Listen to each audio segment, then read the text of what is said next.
But perhaps the best example of how European ethnics would finally gain the full benefits of whiteness came with an innovation in housing at the end of World War II.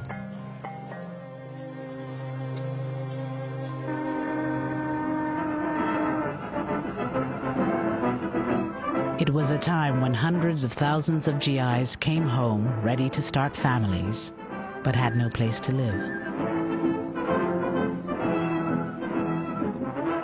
Living space was at a premium. In the Bronx, they tried building Quonset huts, and they turned to slums. All the Quonset huts had just disintegrated. There were two families sharing a hut. One family at one end, one family at the other, and before you know it, they were awful. FHA came to the rescue by ensuring long-term, low monthly payment mortgage loans. Veterans needed homes for families.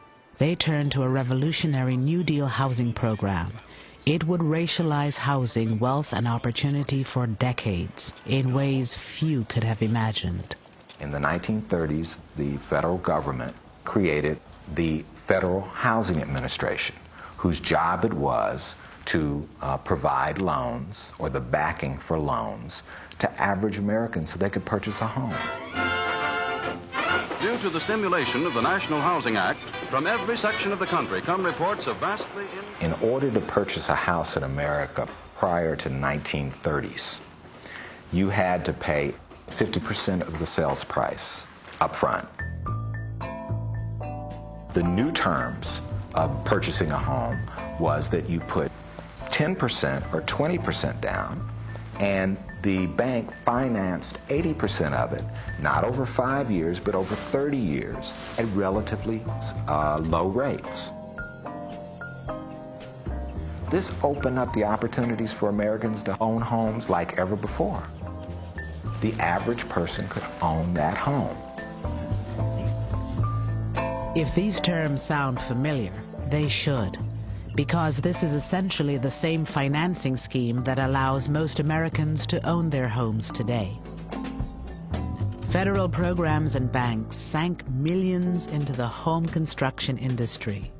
Their message to veterans: you can afford a new home. Buy a new home now.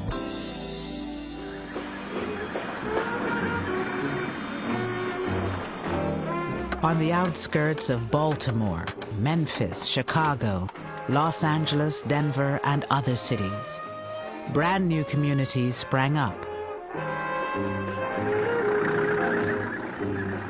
One of the most famous was a Long Island potato field, transformed into 17,000 new homes. It was called Levittown. Tax dollars helped make the single-family home a mass-produced consumer item. The American dream had a new name: suburbia. You have to remember, the people who came here in 1947, 1948 were young ex-GIs whose uppermost concern was taking advantage of the GI Bill and making things better for themselves. Before moving to Levittown, Herb Callisman and his wife Doris lived in a cramped attic apartment in New York City. And when we began to look for an apartment, we found that the apartments were $100, $125, $150 a month. I know that's unbelievable today, but it was too expensive for us. And out here in Levittown, the mortgage payments was $65 a month. Your kitchen dazzles every eye. A brand new sink, a built-in oven, a new refrigerator, and a... If you were buying a Levitt home in 1947, 48, 49, 50, and 51, you would get, this would be your kitchen. You would get a GE stove, GE refrigerator, and a Bendix wash machine. It would be part of the real estate.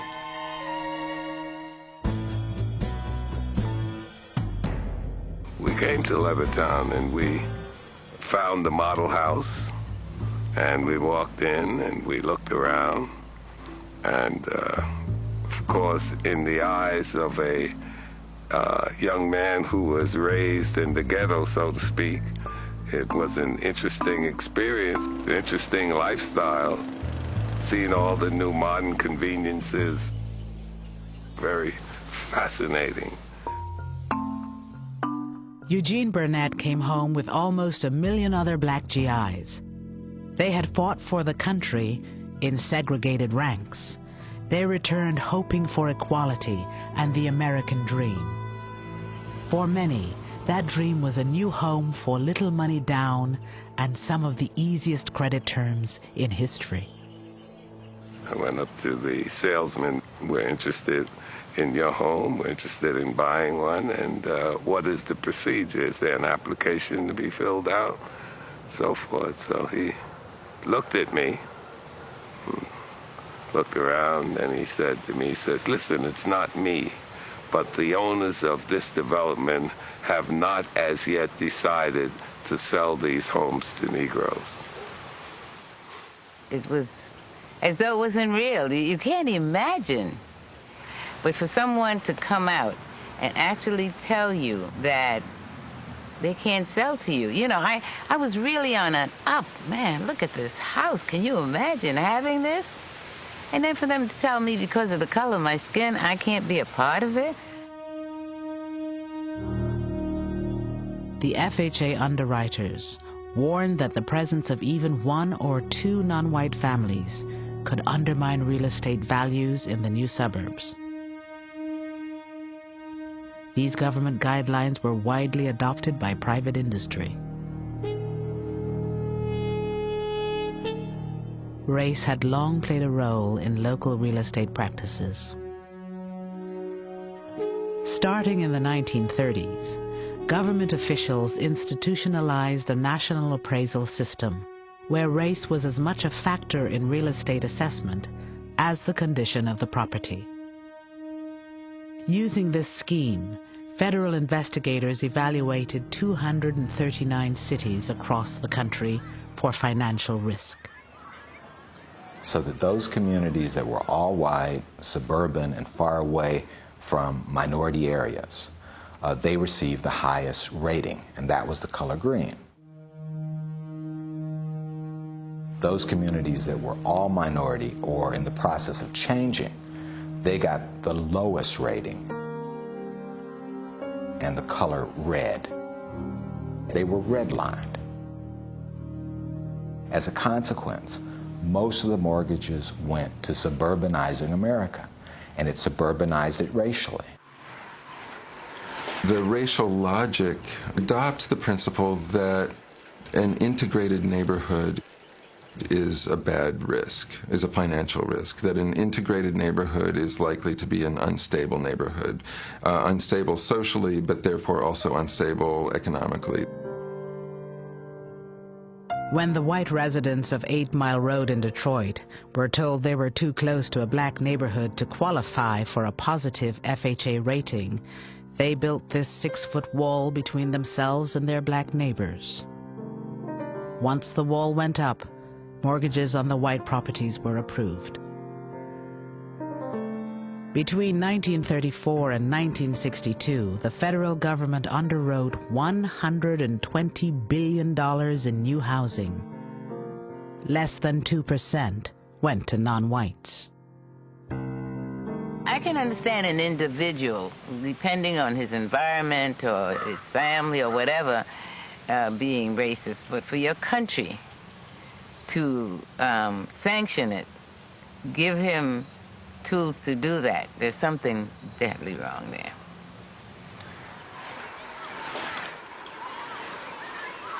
I think we had the golden chance after World War II, and we flubbed it, because here we had a GI Bill that was supposed, that was available to everybody, but in a way they didn't make it available to everybody, and that was a golden opportunity in this country, and we missed it. We really missed it. You can always tell, can't you? A town with good real estate people is a more substantial community because more people own their own homes. That's right. And now it's sort of hard to believe that the federal government nationalized and introduced redlining. In a funny way, it wasn't just giving something to whites, it was constructing whiteness. Whiteness meant, as in the past whites had meant being a citizen and being a Christian, it now meant living in the suburbs. Only 50 years before, European ethnics were believed to be distinct races. Now, in these new segregated neighborhoods, they blended together as white Americans. We did have different religious groups. We were mixed up there, but we were an all-white community, and I think it's an unrealistic world. I think there's something sterile about everyone being on the same economic level and everyone being the same color. It certainly doesn't promote a feeling of a wider world, wider, not whiter, to live in a place where there are only people that look like you. Cartoonist Bill Griffith remembers moving from Brooklyn to Levittown as a kid. It's an untenable artificial world. You're creating a weird utopia in a way. A utopia of you know, middle-class white people who were trying to deny that they were living in a multi-racial world. And how long can you keep that up? You can't keep that up forever.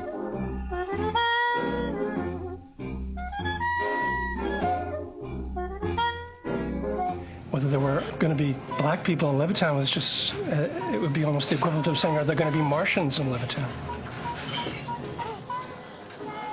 Basically, the idea of whiteness is who's included, who's part of the family, and it has material consequences. Blacks weren't completely left out of the housing market. The housing market that they were exposed to was largely public housing. And public housing, first of all, was built almost exclusively, with a few exceptions, in the central city. And after World War II, we started building these larger and larger public housing projects, which were called vertical ghettos.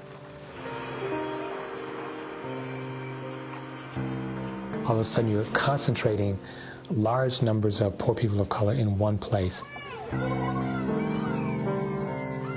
Another federal program, urban renewal, was supposed to make cities more livable. 90% of all housing destroyed by urban renewal was not replaced. 2/3 of those displaced were black or Latino. Fair housing for all human beings who live in this country is now a part of the American way of life.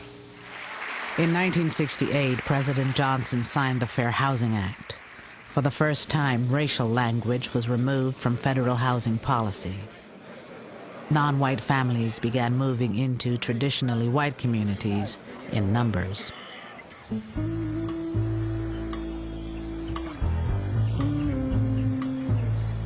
We lived in an apartment, a two-family house in Queens, and when we came here, it was the first time we had bought a house, and I was looking for everything in the storybooks. The Frisbees moved from Queens to suburban Roosevelt, only a few miles from Levittown. Like the Frisbees, many non-white families would discover the economic value of race in the real estate market. They watched as their homes and neighborhoods in suburbia declined precisely because they had moved into them.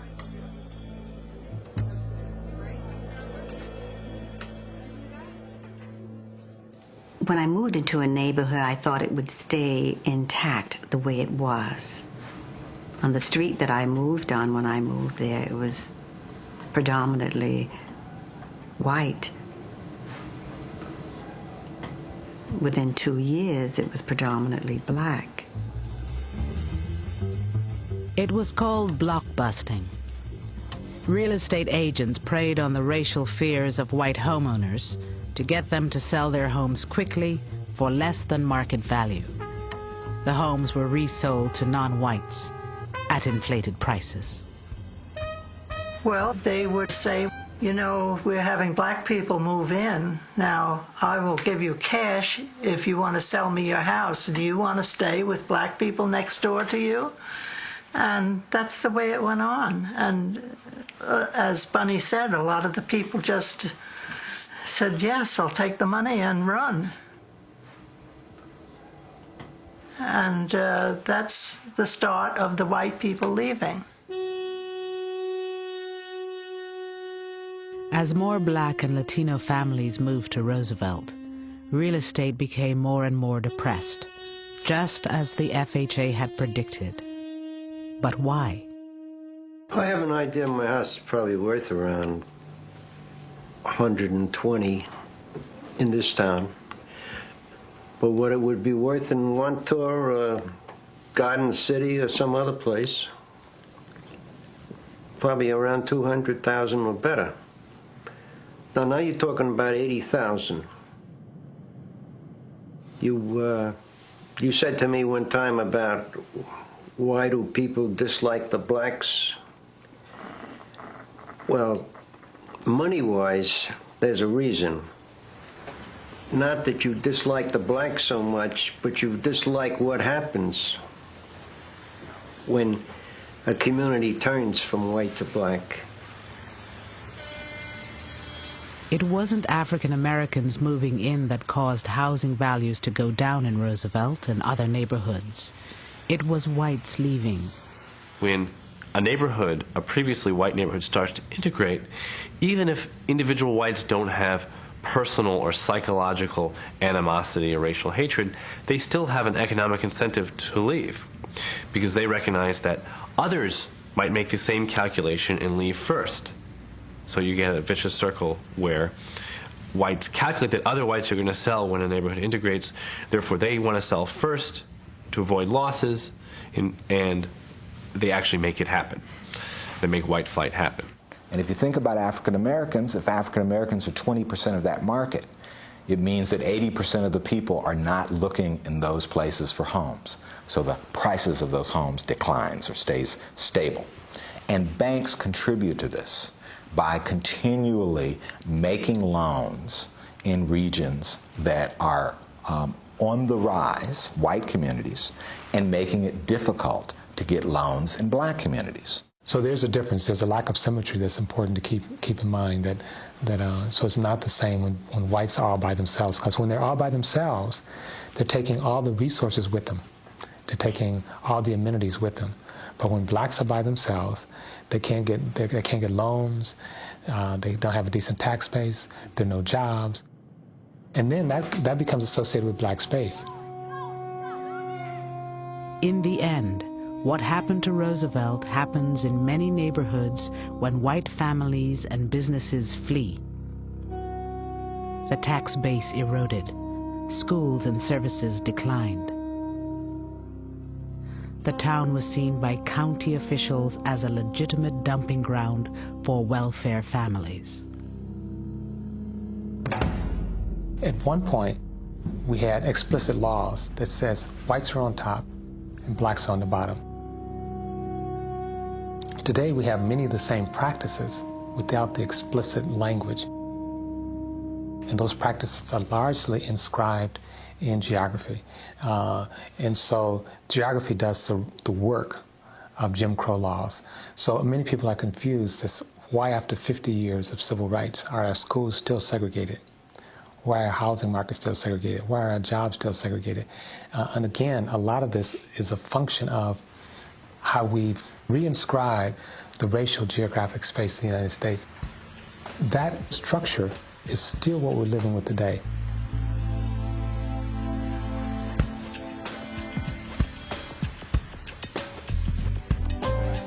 As homes in white communities appreciated in value, the net worth of these white families grew.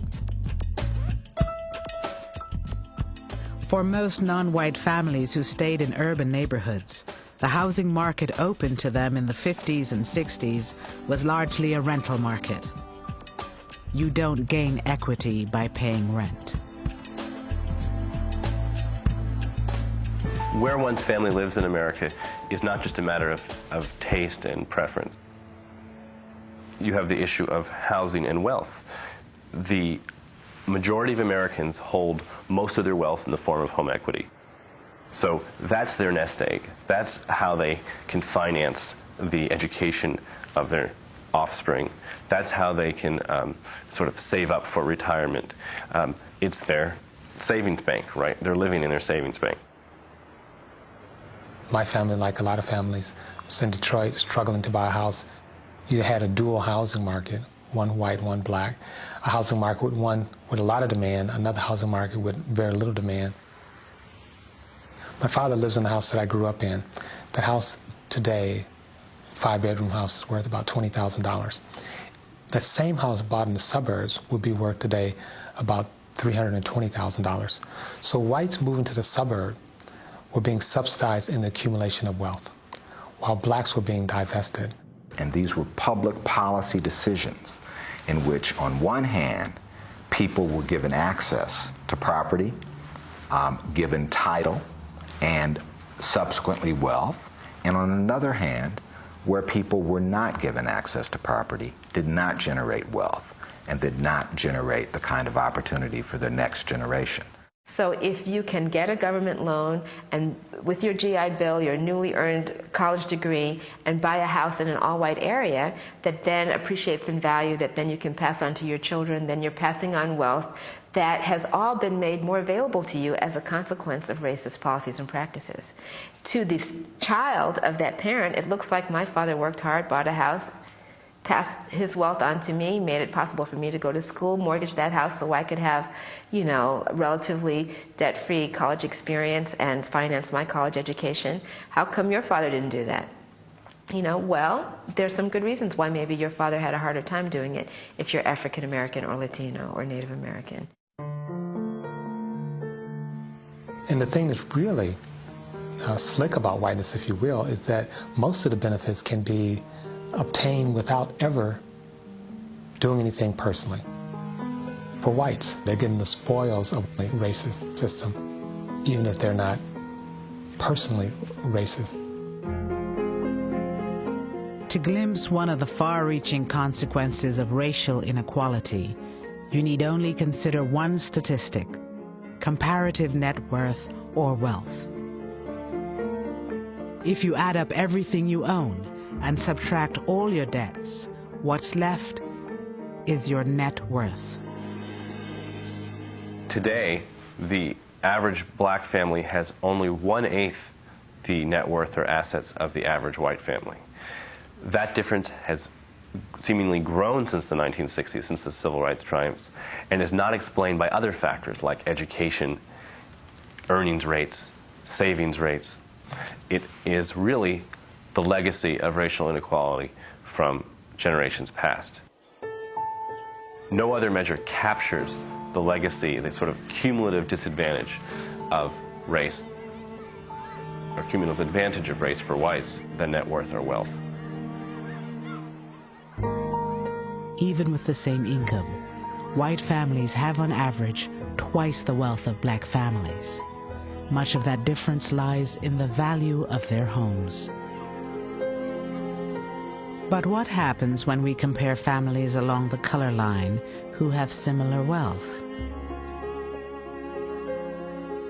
When you make the right comparison, when you compare a black kid from a family with the same income and wealth level as the white kid from the similar economic situation, rates of college graduation are the same. Rates of employment and work hours are the same.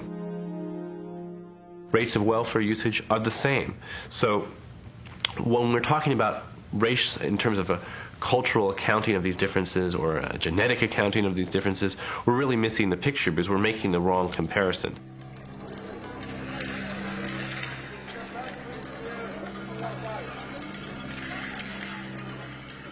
We want to be a colorblind society that values the content of character over the color of skin. The hope of thousands of newcomers who arrive each year is that we already are. To the flag of the United States of America and to the republic of which I don't see color. I see people, the saying goes. There are people from 100 other nations who look different from you. People whose religion, history, skin color, and reason for being here today may be different from yours. But in post-civil rights America, is color blindness the same as equality? The notion of color blindness came to us from that famous I Have a Dream speech of Dr. Martin Luther King, where he said that people should be judged by the content of their character and not by the color of the skin. And what has happened in the post-civil rights era is that whites have assumed that we are already there, that we're in a society where color does not matter.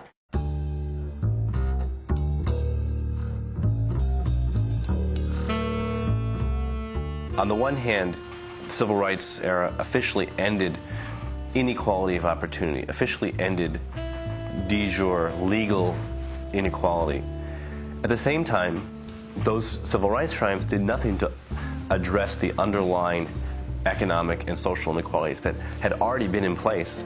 It doesn't recognize the fact that the rewards, the house, the Lexus, the big bank account, those are not only the rewards of the pot of gold at the end of the game, they're also the starting position for the next generation.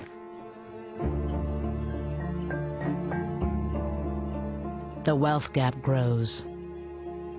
The advantages of being white accumulate from one generation to the next. What are the benefits or the advantages to being white in a society that has historically given benefits and advantages to members of the dominant group? And if you are a person who has that privilege, you don't necessarily notice it. So until we recognize that there's really no way to talk about equality of opportunity without talking about equality of condition, then we're stuck with this paradoxical idea of a colorblind society in a society that's totally unequal by color. Claiming we don't see race won't end racial inequality. As Supreme Court Justice Harry Blackmun said, to get beyond racism, we must first take account of race. There is no other way. And just as we're born into this system, we don't ask to be loaded up with stereotypes or omissions or distortions when we come into the world. We don't ask to be in a structure which is unfair, but that's what we have inherited.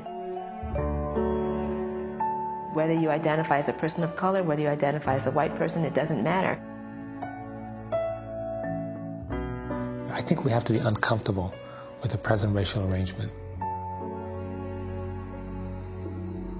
In a sense, I think we have to be willing to be uncomfortable, willing to demand more of ourselves and more of our country, and willing to make the invisible visible. I think we all have to think about, what can I influence? I don't influence everything, but the things I do influence, I can think about, how am I making this a more equitable environment? I can ask myself, who's included in this picture and who isn't? Who's had opportunities in my environment and who hasn't? What can I do about that?